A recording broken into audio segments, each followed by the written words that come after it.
ನಮಸ್ಕಾರ ಎಲ್ಲರೂ ಹೇಗಿದ್ದೀರಾ? ನಾನು ಚೆನ್ನಾಗಿದ್ದೀನಿ. ನೀವೆಲ್ಲರೂ ಚೆನ್ನಾಗಿದ್ದೀರಾ ಅಂತ ಹೇಳಿ ಭಾವಿಸ್ತಾ ಇದ್ದೀನಿ. ನಾನು Manjula Murali Mohan. Welcome to Manju's vlog. ಶನಿವಾರ ಹಾಗೂ ಭಾನುವಾರದ ವ್ಲಾಗ್ನ ನಿಮ್ಮ ಜೊತೆ ಶೇರ್ ಮಾಡ್ಕೊಳ್ತಾ ಇದ್ದೀನಿ. ಜ್ಯೋತಿರ್ಭೀಮೇಶ್ವರ ವ್ರತಕ್ಕೆ ಪೂಜೆಗೆಲ್ಲ ಸಿದ್ಧತೆ ಮಾಡ್ಕೊಳ್ತಾ ಇದ್ದೀನಿ. ಮಾರ್ಕೆಟಿಗೆ ಹೋಗಿದ್ದೆ. ಮಲ್ಲಿಗೆ ಹೂವಿಗೆ ತುಂಬಾ ಡಿಮ್ಯಾಂಡ್ ಇತ್ತು. ಮಲ್ಲಿಗೆ ಹೂ ಸಿಗಲಿಲ್ಲ. ಕಾಕಡ ಹೂವು, ಕನಕಾಂಬರ ಹೂವು, ಸಾಮಂತಿಗೆ ಹೂಗಳು, ಮಳ್ಳೆ ಹೂಗಳನ್ನ ತಗೊಂಡು ಬಂದೆ. ಹೂವೆಲ್ಲ ಕಟ್ತಾ ಇದ್ದೀನಿ.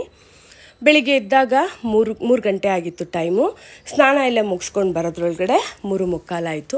ಮೊದಲಿಗೆ ನಾನು ದೇವ್ರಿಗೆ ನೈವೇದ್ಯಕ್ಕೆ ಮಾಡ್ಕೋತಾ ಇದ್ದೀನಿ. ಕರ್ಜಿಕಾಯಿಗಳನ್ನ ಮಾಡ್ತಾಯಿದ್ದೀನಿ. ರಾತ್ರಿಯೇ ಕೊಬ್ಬರಿನೆಲ್ಲ ನಾನು ತುರಿದಿಟ್ಟಿದ್ದೆ. ಈಗ 2 ಪ್ಯಾಕೆಟ್ ಅಷ್ಟು ಬಿಳಿ ಎಳ್ಳು, 2 ಪ್ಯಾಕೆಟು ಗಸಗಸೆ, ಏಲಕ್ಕಿ ಪುಡಿ ಹಾಕ್ಕೊಂಡು ಅರ್ಧ kg ಕಡಲೆಪಪ್ಪನ್ನ ಪುಡಿ ಮಾಡ್ಕೊಂಡಿದ್ದೀನಿ. ತುಂಬ ಸಾಫ್ಟ್ ಮಾಡ್ಕೊಂಡಿಲ್ಲ, ಮೀಡಿಯಮ್ ಆಗಿ ರುಬ್ಕೊಂಡಿದ್ದೀನಿ. ಸಕ್ಕರೆ ಕೂಡ ಪುಡಿ ಮಾಡಿಕೊಂಡು, ತುಂಬ ಸಾಫ್ಟ್ ಮಾಡ್ಕೊಂಡಿಲ್ಲ, ಮೀಡಿಯಮ್ ಆಗಿ ಸ್ವಲ್ಪ ಸಕ್ಕರೆ ಸಿಗೋ ಹಾಗೆ ಪುಡಿ ಮಾಡಿಕೊಂಡು ರೆಡಿ ಮಾಡ್ಕೊಂಡು ತೆಗೆದಿಟ್ಟಿದ್ದೀನಿ. ಈಗ ಗೋಧಿ ಹಿಟ್ಟನ್ನು ಜಡಿ ಹಿಡಿತಾ ಇದ್ದೀನಿ. ಗೋಧಿ ಹಿಟ್ಟಿನ ನೈವೇದ್ಯ ಈಶ್ವರನಿಗೆ ತುಂಬ ಇಷ್ಟವಾಗಿದ್ದು, ತುಂಬ ಪ್ರಿಯವಾಗಿದ್ದು ಅಂತಾರೆ. ಗೋಧಿ ಹಿಟ್ಟನ್ನು ಹಾಗೆ ಮೈದಾ ಹಿಟ್ಟನ್ನು ಎರಡನ್ನೂ ಕೂಡ ಸಮ ಪ್ರಮಾಣದಲ್ಲಿ ತೊಗೊಂಡಿದ್ದೀನಿ. ಸುಮಾರು 1.5 ಇಂದ 2 kg ನಾನು 2 ಹಿಟ್ಟನ್ನು ರುಚಿಗೆ ತಕ್ಕಷ್ಟು ಉಪ್ಪು ಹಾಕ್ಕೊಂಡು ಕಲಿಸ್ಕೊತಾ ಇದ್ದೀನಿ. ಇದೆಲ್ಲ ಸ್ವಲ್ಪ ನೆನಿಬೇಕು, 1-2 ಗಂಟೆ ನೆನಿಬೇಕು. ಆದ್ದರಿಂದ ಈ ಕೆಲಸಗಳನ್ನ ಮೊದಲಿಗೆ ಮಾಡ್ಕೋತಾ ಇದ್ದೀನಿ. ನೋಡಿ, ಈಗ ಹಿಟ್ಟೆಲ್ಲ ಚೆನ್ನಾಗಿ ಕಲಿಸ್ಕೊಂಡಿದ್ದಾಯಿತು. ಸ್ವಲ್ಪ ಹೊತ್ತು 1-2 ಗಂಟೆ ಮೊದಲಿಗೆ ನೆನೆಸೋದಕ್ಕೆ ಇಟ್ಬಿಡ್ತೀನಿ. ಈಗ ಹೋಳಿಗೆ ಮಾಡ್ಕೊಳ್ತಾ ಇದ್ದೀನಿ. ಹೋಳಿಗೆಗೂ ಕೂಡ ಮೈದಾ ಹಿಟ್ಟಿಗೆ ಚಿಟಿಕೆ ಅರಿಶಿನ ಹಾಕ್ಕೊಂಡು ರುಚಿಗೆ ತಕ್ಕಷ್ಟು ಸ್ವಲ್ಪ ಮಟ್ಟಿಗೆ ಉಪ್ಪು ಹಾಕ್ಕೊಂಡು ಹಿಟ್ಟನ್ನು ಕಲಿಸ್ಕೊತಾ ಇದ್ದೀನಿ. ಹೋಳಿಗೆ ನನಗೆ ತುಂಬಾ ಇಷ್ಟ. ಪ್ರತಿ ಹಬ್ಬಗಳಲ್ಲೂ ವಿಶೇಷ ದಿನಗಳಲ್ಲೂ ಕೂಡ ನಾನು ಹೋಳಿಗೆ ಮಾಡ್ತೀನಿ. ಈಗ ಶ್ರಾವಣ ಮಾಸ, ಲಕ್ಷ್ಮಿಗೂ ಕೂಡ ತುಂಬ ಪ್ರಿಯವಾದದ್ದು ಹೋಳಿಗೆ ಮಾಡಿಟ್ರೆ ತುಂಬ ಒಳ್ಳೆಯದು. ಹಾಗೆ ನಮ್ಮ ಮನೇಲಿ ಎಲ್ರಿಗೂ ಹೋಳಿಗೆ ಇಷ್ಟ. ಎಷ್ಟು ಮಾಡಿಟ್ರೂ ಇರೋದೇ ಇಲ್ಲ, ಖಾಲಿ ಆಗಿಬಿಡುತ್ತೆ. ಹೋಳಿಗೆ ಮಾಡ್ಕೋತಾ ಇದ್ದೀನಿ. ಸುಮಾರು 30ರಿಂದ 35 ಹೋಳಿಗೆ ಆಗೋಷ್ಟು ಮಾತ್ರ ಮಾಡ್ಕೋತಿದ್ದೀನಿ. ಇವತ್ತು ಹಬ್ಬದ ದಿವಸ ಜಾಸ್ತಿ ಹೋಳಿಗೆ ಮಾಡ್ಕೊಂಡು ಕುತ್ಕೊಳ್ಳೋಕ್ಕಾಗಲ್ಲ, ತುಂಬ ಸಮಯ ಹಿಡಿಯುತ್ತೆ. ದೇವರಿಗೆ ನೈವೇದ್ಯಕ್ಕೆ ಹಾಗೆ ಎಲ್ರಿಗೂ ಊಟಕ್ಕೆ, ಮನೆಗೆ ಬಂದವರಿಗೆಲ್ಲ ಊಟಕ್ಕೆ ಎಷ್ಟು ಬೇಕೋ ಅಷ್ಟೇ ಮಾಡ್ಕೋತಾ ಇದ್ದೀನಿ. ಹಿಟ್ಟೆಲ್ಲ ಕಲಸಿ ಎಣ್ಣೆಯಲ್ಲಿ ನೆನೆಸೋದಕ್ಕೆ ಇಡ್ತೀನಿ 2 ಗಂಟೆ. ಈಗ ಸಬ್ಬಕ್ಕಿ ನೆನೆಸಿಡ್ತಾ ಇದ್ದೀನಿ. ಸಬ್ಬಕ್ಕಿ ಮತ್ತು ಶಾವಿಗೆ ಹಾಕಿ ಪಾಯಸ ಮಾಡ್ತಾಯಿದ್ದೀನಿ ಇವತ್ತು. ಆದ್ದರಿಂದ ಸಬ್ಬಕ್ಕಿ ನೆನೆಸ್ತಾ ಇದ್ದೀನಿ. 2 ಗಂಟೆ ಸಬ್ಬಕ್ಕಿ ನೆನಿಬೇಕು. ಈಗ ಕಡಲೆಬೇಳೆನ ತೊಳೆದು ಬೇಯಿಸೋದಕ್ಕೆ ಇಡ್ತಾ ಇದ್ದೀನಿ ಹೋಳಿಗೆಗೆ. ಇದೆಲ್ಲ ತುಂಬ ಟೈಮ್ ಹಿಡಿಯುತ್ತಲ್ಲ, ಈ ಕೆಲಸಗಳನ್ನೆಲ್ಲ ಮೊದಲಿಗೆ ಮಾಡ್ಕೊಂಡು ಬಿಡ್ತೀನಿ. ಅನ್ನ ಸಾರು, ರಸಮ್ಮು ಈ ಥರ ಏನಾದರೂ ಮಾಡೋದು ಬೇಗ ಆಗಿಬಿಡುತ್ತೆ. ಬಟ್ ಇದೆಲ್ಲ ತುಂಬಾ ಟೈಮ್ ಹಿಡಿಯುತ್ತೆ, ಬೇಗ ಆಗಲಿ ಅಂತ. ಈಗ ಬೆಲ್ಲನ ಚೆನ್ನಾಗಿ ಜಜ್ಜಿ ಬಾಣಲಿಗೆ ಹಾಕ್ಕೊಂಡು ನಾನು ಒಂದು ಅರ್ಧ ಗ್ಲಾಸಷ್ಟು ನೀರು ಹಾಕಿ ಬೆಲ್ಲನ ಕರಗಿಸ್ಕೊಂಡ್ಮೇಲೆ ಬೆಲ್ಲದಲ್ಲಿರುವಂಥ ಕಸ ಏನಿರುತ್ತೆ ಅದು ಎಲ್ಲನೂ ತೆಗೆದುಬಿಟ್ಟು ನಾನು ಸೋಸ್ಕೊಂಡು ಆಮೇಲಕ್ಕೆ ನಾನು ಪಾಕ ಮಾಡಿಕೊಂಡು ಹೋಳಿಗೆ ಮಾಡ್ಕೋತೀನಿ. ಈಗ ಬೆಲ್ಲ ಎಲ್ಲ ಕರಗಿದೆ ನೋಡಿ, ಚೆನ್ನಾಗಿ ಕರಗಿದೆ. ಈಗ ಇದನ್ನೆಲ್ಲ ಸೋಸ್ಕೋತೀನಿ. ಬೆಲ್ಲದಲ್ಲೂ ಕೂಡ ಸ್ವಲ್ಪ ಮಣ್ಣು, ಸ್ವಲ್ಪ ಕಸ ಏನಾದರೂ ಇರುತ್ತೆ ನೋಡಿ, ಇಷ್ಟು ಕಸ ಇದೆ. ಈಗ ಬೆಲ್ಲದ ಪಾಕನ ಮತ್ತೆ ಬಾಣಲಿಗೆ ಹಾಕ್ಕೊಂಡು ಬೇಯಿಸಿಟ್ಕೊಂಡಿರೋಂಥ ಕಡಲೆಬೇಳೆನ ಹಾಕ್ಕೊಂಡು ಚೆನ್ನಾಗಿ ಸ್ವಲ್ಪ ಹೊತ್ತು ನಾನು ತಿರುಗಿಸ್ಕೊತೀನಿ. ಒಳ್ಳೆ ರೀತಿಲಿ ಅದು ಚೆನ್ನಾಗಿ ಎರಡೂ ಕೂಡ ಒಂದು ಒಳ್ಳೆ ಕನ್ಸಿಸ್ಟೆನ್ಸಿಗೆ ಬರುತ್ತೆ. ಹೋಳಿಗೆ ತುಂಬಾ ಮೃದುವಾಗಿ ಸಾಫ್ಟಾಗಿರುತ್ತೆ. ನಾನು ಒಂದು ಅರ್ಧ ಕಪ್ಪಷ್ಟು ತೆಂಗಿನ ತುರಿ ಹಾಕ್ತಾಯಿದ್ದೀನಿ, ಏಲಕ್ಕಿ ಹಾಕ್ತಾಯಿದ್ದೀನಿ. ತೆಂಗಿನ ತುರಿ ನಾನು ಜಾಸ್ತಿ ಹಾಕಲ್ಲ. ತೆಂಗಿನ ತುರಿ ಹಾಕಿದ್ರೆ ಒಬ್ಬಟ್ಟನ್ನ ಜಾಸ್ತಿ ದಿನ ಇಡೋಕ್ಕಾಗಲ್ಲ, ಹೋಳಿಗೆ ಹಾಳಾಗಿಬಿಡುತ್ತೆ. ಸ್ವಲ್ಪ ಏನೋ ಒಂಥರ ಲೋಳೆ ಥರ ಹೋಳಿಗೆ ಒಳಗಡೆ ಎಲ್ಲ ಇರುತ್ತೆ, ಅದು ನಂಗೆ ಅಷ್ಟು ಇಷ್ಟ ಆಗಲ್ಲ. ಆದ್ದರಿಂದ ಕಡಿಮೆ ಹಾಕ್ತೀನಿ. ಹೀಗೆ ಮಾಡೋದ್ರಿಂದ ಒಂದು 5-6 ದಿನ ಇಟ್ಕೋಬೋದು. ಒಳಕಲ್ಲಲ್ಲಿ, ನಾನಿರೋ ಮನೇಲಿ ಒಳಕಲ್ಲಿದೆ. ಆದಷ್ಟು ನಾನಿರೋ ಎಲ್ಲ ಮನೇಲೂ ನನಗೆ ಒಳಕಲ್ ಸಿಗುತ್ತೆ.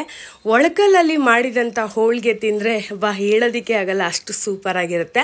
ಮಿಕ್ಸಿಲಿ ಆದಷ್ಟು ನಾನು ಹೋಳಿಗೆಗಳನ್ನ ಮಾಡಲ್ಲ. ನಮ್ಮಮ್ಮ ಆವಾಗೆಲ್ಲ ಗೌರಿ ಹಬ್ಬಕ್ಕೆ ಹೋಳಿಗೆ ಮಾಡೋವಾಗ 100 ಹೋಳಿಗೆ ಮಾಡ್ತಾಯಿದ್ರು. ಎಷ್ಟು ತೆಳ್ಳಗೆ ಮಾಡ್ತಾಯಿದ್ರು ಅಂದರೆ ಹೋಳಿಗೆ ಓಪನ್ ಮಾಡಿದ್ರೆ 2 ಥರ ಬಿಡಿ ಭಾಗ ಬಂದುಬಿಡ್ತಾಯಿತ್ತು, ಬಾಯಲ್ಲಿಟ್ಟರೆ ಕರ್ಗೋಗೋದು ಅಂತ ಹೋಳಿಗೆ ಮಾಡೋರು. ನಮ್ಮ ಅಮ್ಮನಷ್ಟು ಚೆನ್ನಾಗಿ ನನಗೆ ಮಾಡೋಕ್ಕೆ ಬರಲ್ಲ, ಬಟ್ ಸುಮಾರಾಗಿ ಮಾಡ್ತೀನಿ ನೋಡಿ. ಇಷ್ಟು ಮಟ್ಟಿಗೆ ತೆಳ್ಳಗೆ ಮಾಡ್ತೀನಿ. ಮನೆಯವ್ರಿಗಂತೂ ಇನ್ನೂ ತೆಳ್ಳಗಿರಬೇಕು, ತೀರಾ ದಪ್ಪ ಇದ್ದರೆ ಇದೇನು ಹಿಂಗೆ ಮಾಡಿದ್ಯಾ ಅಂತಾರೆ. ಆದಷ್ಟು ತೆಳ್ಳಗೆ ಮಾಡ್ತೀನಿ ಯಾವಾಗ್ಲೂ. ನಮ್ಮಮ್ಮ ಬಾಳೆ ಎಲೆ ಮೇಲೆ ಮಾಡೋರು, ನಾನು ಬಂದು ಪೇಪರ್ ಮೇಲೆ ಮಾಡ್ತಾಯಿದ್ದೀನಿ. ಈ ಥರ ಇದ್ರ ಮೇಲೆ ಮಾಡೋಕ್ಕೆ ಬರೋದು ನನಗೆ. ನೋಡಿ, ಹೋಳಿಗೆ ಎಲ್ಲ ರೆಡಿ ಆಗ್ತಾಯಿದೆ. ಹಬ್ಬದ ಕಳೆ ಹೋಳಿಗೆ ಮಾಡಿದ್ರೇ ಮನೆಗೆ ಬರೋದು. ಹೋಳಿಗೆ, ಪಾಯಸ, ವಡೆ. ಅಂದರೆ ವಡೆ ಮಾಡಿದ ದಿವಸ ನಾನು ಹೋಳಿಗೆ ಮಾಡಲ್ಲ, ಅಂದರೆ ಹೋಳಿಗೆ ಮಾಡಿದ ದಿವಸ ವಡೆ ಮಾಡಲ್ಲ. ಉದ್ದಿನ ವಡೆ ಮಾಡ್ತೀನಿ, ಬೇರೆ ಇನ್ನೊಂದು ವಡೆ, ಕಡಲೆಬೇಳೆ ವಡೆ ಬರುತ್ತಲ್ಲ ಅದನ್ನು ಮಾಡೋದಿಲ್ಲ. ಈಗ ಹೋಳಿಗೆ ಎಲ್ಲ ಆಯಿತು. ಕರ್ಜಿಕಾಯಿಗೆ ರೆಡಿ ಮಾಡ್ಕೊತಾ ಇದ್ದೀನಿ. ಕರ್ಜಿಕಾಯಿ ಮಾಡಿಕೊಂಡ್ರೆ ಇನ್ನು ದೇವ್ರ ಪೂಜೆಗೆಲ್ಲ ನೈವೇದ್ಯ ಆಯಿತು. ಅನ್ನ, ಸಾರು, ರಸಮ್ಮು, ಕೋಸಂಬರಿ ನನಗೆ ತುಂಬಾ ಇಷ್ಟ. ಎಲ್ಲ ಮಾಡಿದ್ದಾಯಿತು. ನಾನಿವಾಗ ಒಂದಷ್ಟು ಕರ್ಜಿಕಾಯಿಗಳನ್ನ ಮಾಡಿದೆ. ಈಗ ನಾನು ಪೂಜೆಗೆಲ್ಲ ರೆಡಿ ಮಾಡ್ಕೊಳ್ಳೋಣ ಅಂತ ಹೊರಟೆ. ನನ್ನ ತಂಗಿ ನಾನು ಮಾಡ್ತೀನಿ ನೀನು ಹೋಗು ಅಂತ ಹೇಳಿದ್ಲು.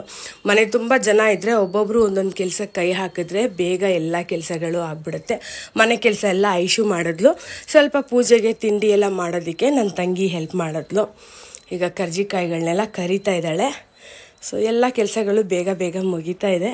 ಈಗ ಕರ್ಜಿಕಾಯಿ ಒಂದು ಪೆಂಡಿಂಗ್ ಇತ್ತು. ಕರ್ಜಿಕಾಯಿ ಆಗೋದ್ರೆ ಎಲ್ಲ ಕೆಲಸಗಳು ಆಯಿತು. ಇನ್ನು ಪೂಜೆಗೆ ಕೂತ್ಕೊಂಡ್ರೆ ಎಲ್ಲ ನನಗೆ ಎಲ್ಲ ತೊಗೊಂಡು ಬಂದು ಕೊಡ್ತಾರೆ. ಆಲ್ಮೋಸ್ಟ್ ನಾನೇ ಎಲ್ಲ ಇಟ್ಕೊಂಡೇ ಕೂತ್ಕೋತೀನಿ ಪೂಜೆಗೆ. ನಾನು ಮಧ್ಯದಲ್ಲಿ ಪೂಜೆ ಕೂತ್ಕೊಂಡ್ಮೇಲೆ ಎದ್ದೋಳಲ್ಲ.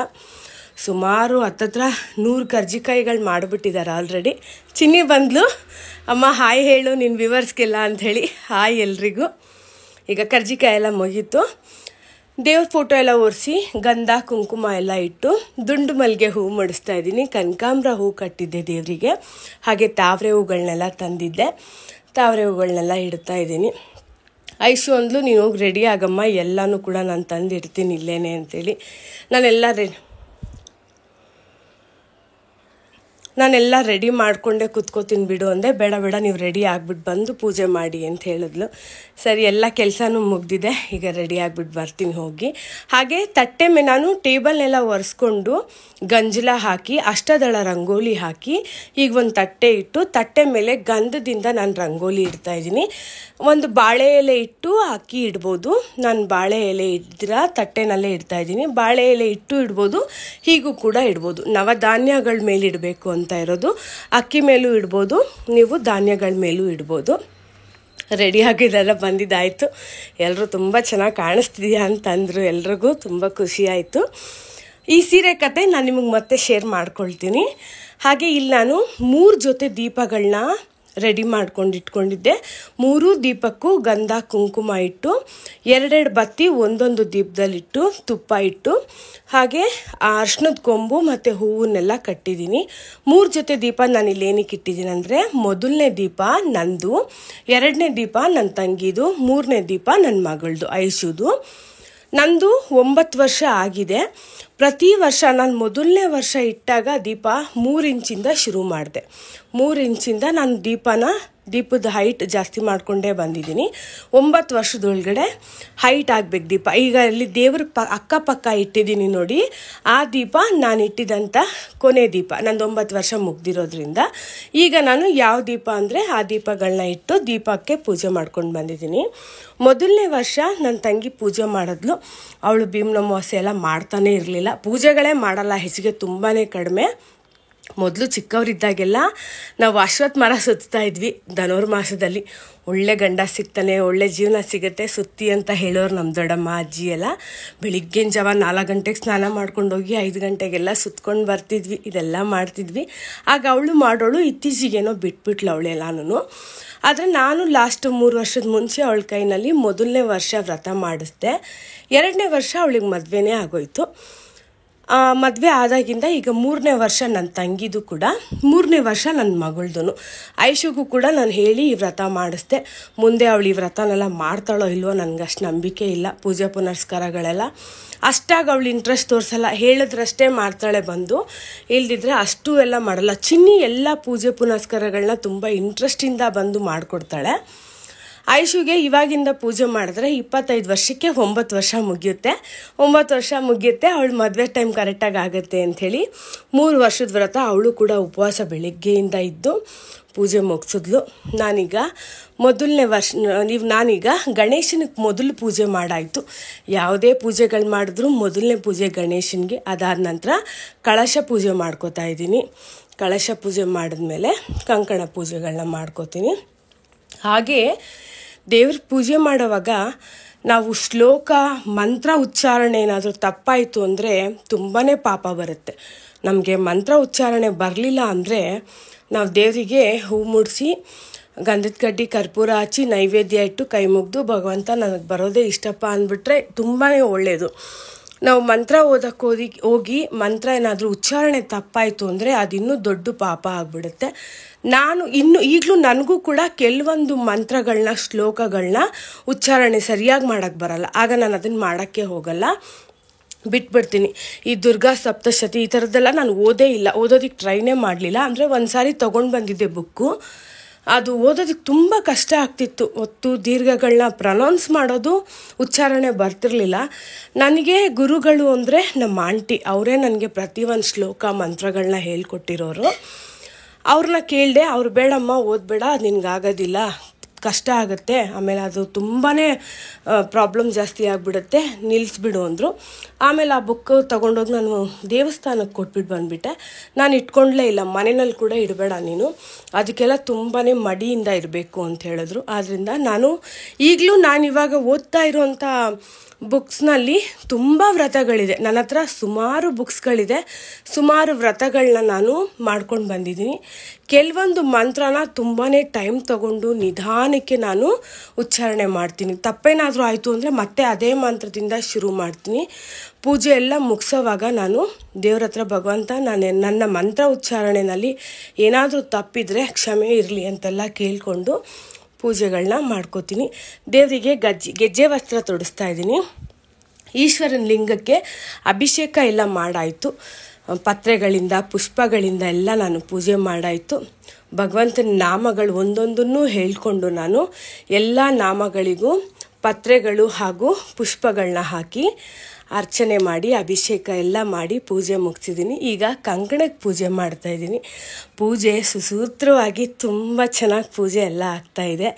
ತುಂಬಾ ಮನಸ್ಸಿಗೆ ಸಮಾಧಾನ ಅನ್ನಿಸ್ತಿದೆ. ನಾನು ಅಷ್ಟಾಗಿ ಹಬ್ಬಗಳನ್ನ ವ್ರತಗಳನ್ನ ಬಿಡೋದಿಲ್ಲ. ಮಕ್ಕಳಿಗೆ ತಿಳಿಸೋದಕ್ಕೋಸ್ಕರನಾದರೂ ನಾನು ಈಗ ಎಲ್ಲರ ಮನೇಲೂ ಹಬ್ಬಗಳು ಮಾಡ್ತಾರೆ, ವ್ರತಗಳು ಮಾಡ್ತಾರೆ, ಏನದು ಅಂತ ಅವ್ರಿಗೆ ಗೊತ್ತೇ ಇರಲ್ಲ.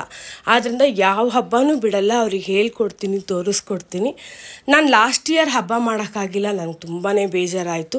ಹಾಗೆ ಈ ತಿಂಗಳಿಂದ ಏನಾದರೂ ತೊಂದರೆಗಳಾಯಿತು, ಏನಾದರೂ ಸೂತ್ಕಗಳಾಯಿತು ಅಂದಾಗಲೇ ನಾನು ಹಬ್ಬಗಳು ಬಿಡೋದು, ಇಲ್ಲದಿದ್ರೆ ಯಾವುದೇ ಕಾರಣಕ್ಕೂ ನಾನು ಹಬ್ಬಗಳು ಬಿಡೋದಿಲ್ಲ. ಗೌರಿ ಹಬ್ಬ, ವರಮಹಾಲಕ್ಷ್ಮಿ ಹಬ್ಬ ಎಲ್ಲ ಸುಮಾರು 20-25 ವರ್ಷದಿಂದ ನಮ್ಮಮ್ಮ ಮಾಡ್ಕೊಂಡು ಬಂದಿದ್ದಾರೆ. ನಮಗೆ ಗಣೇಶನ ಹಬ್ಬ ಬರೋದಿಲ್ಲ ಅಂತ ಹೇಳಿದ್ರು ನಮ್ಮ ಮನೆಯವರು. ಆದ್ದರಿಂದ ಗೌರಿ ಗಣೇಶ ಹಬ್ಬ ಸುಮ್ಮನೆ ದೇವ್ರಿಗೆ ಪೂಜೆ ಮಾಡ್ತೀನಿ ಅಷ್ಟೇ. ಗಣೇಶನ ನಾವು ಕುಂಡ್ರಿಸಲ್ಲ, ನಮ್ಮ ಅಮ್ಮನ ಮನೇಲಿ ಕುಂಡ್ರಿಸೋರು. ವರಮಹಾಲಕ್ಷ್ಮಿ ಹಬ್ಬ ನಾನು ಮೊದಲನೇ ವರ್ಷ ಮಾಡಿದೆ, ಆಮೇಲೆ ನಿಲ್ಲಿಸ್ಬಿಟ್ಟೆ. ಆಮೇಲೆ ನಾನು ಅಮ್ಮನ ಮನೆಯಲ್ಲಿ ಮಾಡೋರು, ಅಮ್ಮನ ಮನೇಲಿ ಹಬ್ಬ ಮಾಡ್ತಾಯಿದ್ರು. ಆದ್ದರಿಂದ ಅಮ್ಮನ ಮನೆಗೆ ಹೋಗಿ ಬಂದುಬಿಡ್ತಿದ್ದೆ. ಇತ್ತೀಚೆಗೆ ಇನ್ನೂ ನಾನು ಹಬ್ಬ ಅಂದರೆ ಸಿಂಪಲ್ಲಾಗಿ ಲಕ್ಷ್ಮಿನಿಟ್ಟು ಪೂಜೆ ಮಾಡ್ತೀನಿ ಅಷ್ಟೇ. ಪೂಜೆ ಎಲ್ಲ ಆಯಿತು. ಅಡುಗೆಗೆ ಅನ್ನ, ರಸಮು, ಕಡಲೆಕಾಯಿ ಗೊಜ್ಜು, ಕೋಸಂಬರಿ, ಬಾಳೆಕಾಯಿ ಪಲ್ಯ, ಪಾಯಸ, ಹೋಳಿಗೆ, ಬಾಳೆಕಾಯಿ ಬಜ್ಜಿ ಎಲ್ಲನೂ ಮಾಡಿದ್ದೆ. ಚೆನ್ನಾಗಿ ಅನ್ನಿಸ್ತು. ಮನೆ ತುಂಬ ಎಲ್ಲರೂ ಓಡಾಡ್ತಾ ಪೂಜೆಗಳು ಮಾಡ್ತಾ ವ್ರತಗಳು ಮಾಡಿದ್ರೆ ಏನು ಕಳೆ, ಹಬ್ಬದ ಕಳೆ ಎದ್ದು ಕಾಣುತ್ತೆ. ಖುಷಿ ಅಂದರೆ ಖುಷಿ, ಮನೆಯವರೆಲ್ಲರೂ ಮಾಡಬೇಕು. ನೀವೆಲ್ಲರೂ ಕೂಡ ಜ್ಯೋತಿರ್ಭೀಮೇಶ್ವರ ವ್ರತ ಮಾಡಿದ್ರಾ? ಎಲ್ಲರೂ ಪೂಜೆ ಹೇಗೆ ಮಾಡಿದ್ರಿ ಅಂಥೇಳಿ ಕಮೆಂಟಲ್ಲಿ ತಿಳಿಸಿ. ಎಲ್ರಿಗೂ ಒಳ್ಳೆಯದಾಗಲಿ, ನಿಮ್ಮ ಇಷ್ಟಾರ್ಥಗಳೆಲ್ಲ ನೆರವೇರಲಿ. ಈಗೀಗ ವ್ರತನ ಕೈಗೂಡ್ಕೊಳ್ತಾ ಇರೋರು ಅಥವಾ ಮುಂದಿನ ವರ್ಷದಿಂದ ಮಾಡಬೇಕು ಅನ್ನೋವಂಥವ್ರು ವ್ರತ ಮಾಡಿ. ಹಾಗೆ ಕರ್ಜಿಕಾಯಿ ಬಗ್ಗೆ ನಾನು ಒಂದನ್ನು ಹೇಳೋಕ್ಕೆ ಇಷ್ಟಪಡ್ತೀನಿ. ನಾನು ಕರ್ಜಿಕಾಯಿನ ಕಡುಬುನೂ ಇಡ್ಬೋದು, ಕರ್ಜಿಕಾಯಿನೂ ಇಡ್ಬೋದು. ನಾನು ಕಡುಬು ಇಡಲ್ಲ, ಕಡುಬುನ ಜಾಸ್ತಿ ದಿನ ಇಡೋದಕ್ಕಾಗಲ್ಲ, ಬೇಗ ಇದಾಗ್ಬಿಡುತ್ತೆ. ಆದರೆ ಕರ್ಜಿಕಾಯಿ 10-15 ದಿವಸ ಇಟ್ಟರು ಚೆನ್ನಾಗಿರುತ್ತೆ. ಆದ್ದರಿಂದ ನಾನು ಕರ್ಜಿಕಾಯಿ ಹೆಚ್ಚಿಗೆ ಮಾಡ್ತೀನಿ. ಮನೆಗೆ ಬಂದಂಥವ್ರಿಗೆ ಕುಂಕುಮಕ್ಕೆ ಎಲ್ಲದಕ್ಕೂ ಕರ್ಜಿಕಾಯಿ ಕೊಟ್ಟು ಕಳಿಸ್ತೀನಿ. ಪ್ರತಿ ವರ್ಷ 11ರಂತೆ ಕರ್ಜಿಕಾಯಿಗಳನ್ನ ಇಡಬೇಕು. ಮೊದಲನೇ ವರ್ಷ 11, 2ನೇ ವರ್ಷ 22, 3ನೇ ವರ್ಷ 33, ಈ ರೀತಿ 9 ವರ್ಷಕ್ಕೆ ಇಟ್ಕೋಬೇಕು. 99 ಕರ್ಜಿಕಾಯಿಗಳನ್ನ ಇಡಬೇಕು. ಕೆಲವರು 9 ಕರ್ಜಿಕಾಯಿಗಳನ್ನ ಕೂಡ ಇಟ್ಟು ಪೂಜೆ ಮಾಡಿದ್ದಾರೆ, ನಾನು ನೋಡಿದ್ದೀನಿ. ಆದರೆ ನಾನು 11 ಇಟ್ಕೊಂಡು ಬಂದಿದ್ದೀನಿ. ಹೀಗೆ ಪೂಜೆ ಮಾಡಿ ಒಬ್ರಿಗೊಬ್ರು ಕಂಕಣ ಕಟ್ಟಿಸ್ಕೊಂಡು, ಒಂದು ವೇಳೆ ಯಜಮಾನ್ರು ಮನೆಯಲ್ಲಿ ಇಲ್ಲ ಅನ್ನೋಂಥವ್ರು ಹಿರಿ ಮುತ್ತೈದೆಯರು ಯಾರಾದರೂ ಮನೆಯಲ್ಲಿದ್ದರೆ ಅವ್ರ ಕೈನಲ್ಲಿ ಕಂಕಣ ಕಟ್ಟಿಸ್ಕೋಬೋದು. ನಾನು ನಮ್ಮ ಮನೆಯವ್ರ ಪಾದ ಪೂಜೆ ಎಲ್ಲ ಮಾಡಿದೆ. ಅವ್ರಿಗೆ ಸ್ವಲ್ಪ ಸಂಕೋಚ ಸ್ವಭಾವ, ವಿಡಿಯೋ ಮಾಡಬೇಡ ಅಂದರು. ಆದ ಕಾರಣ ನಾನು ವಿಡಿಯೋ ಮಾಡಲಿಲ್ಲ. ನನ್ನ ತಂಗಿ ಗಂಡನ ಪಾದ ಪೂಜೆ ಎಲ್ಲ ಮಾಡಿದ್ಲು. ಎಲ್ಲರೂ ಕೂಡ ಊಟಕ್ಕೆ ಕೂತ್ಕೊಂಡಿದ್ದಾರೆ, ಸಂತೋಷವಾಗಿ ಸಂತೃಪ್ತಿಯಾಗಿ ಊಟ ಮಾಡ್ತಿದ್ದಾರೆ.